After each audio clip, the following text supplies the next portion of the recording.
strategies upang maiwasan ang stress sa pagiging content creator. Una ay gumawa tayo ng content na mayroon tayong reserve para sa mga sunod na araw. Katulad ko, in one upuan, in one settings, I am making reels and long form video. At hindi man ito ma-upload lahat sa isang araw, sa mga sunod na araw at sunod na mga linggo. Kaya iwas stress ito.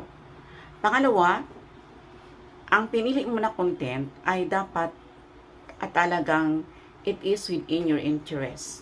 Na mayroon kang kakayahan na kahit ulit-ulit na pag-usapan ang iyong content, ang iyong niche, ay kayang-kaya mong gawin nang wala kang kapaguran at hindi ka naubusan ng ideya.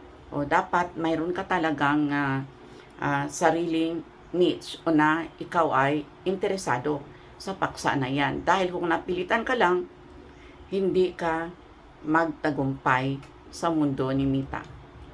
Ito ang dapat nating gawin sa bawat nating pag-content para iwas stress. Pangatlo,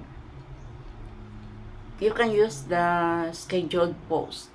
Mayroong settings na scheduled post pwede natin gamitin. Halimbawa, kung ikaw ay tulog pa sa mga oras na yan at sa palagay mo, kailangan mo ng mag-post ng iyong content, scheduled post mo lamang. So, kahit tulog ka, ay talagang magagawa mo pa rin ang pag-post ng iyong content. O ikaw ay mayroong mga trabaho na kailangan mong asikasuhin na hindi ka pwedeng humawak na iyong gadget, kaya gawin ang scheduled post.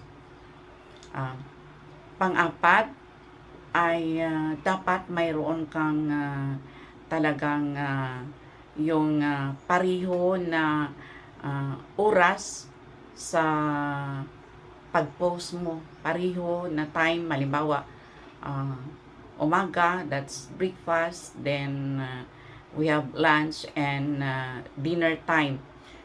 Dahil ito ay na program na kondisyon na ng iyong katawan, ng iyong mind, ng iyong puso na dapat ito ang iyong post timing.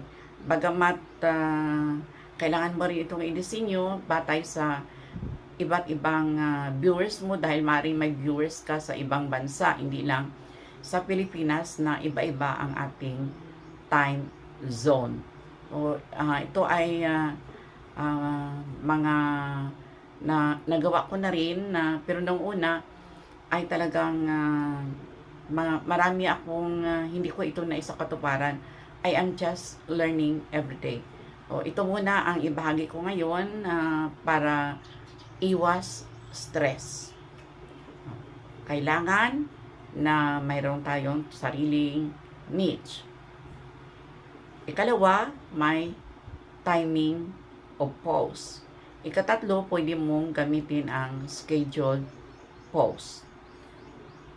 At pwede mo rin na isang upuan lang, isang settings, ay gawin mo na ang maraming reels or maraming long form video na pwede mo maipost within 1 or 2 weeks.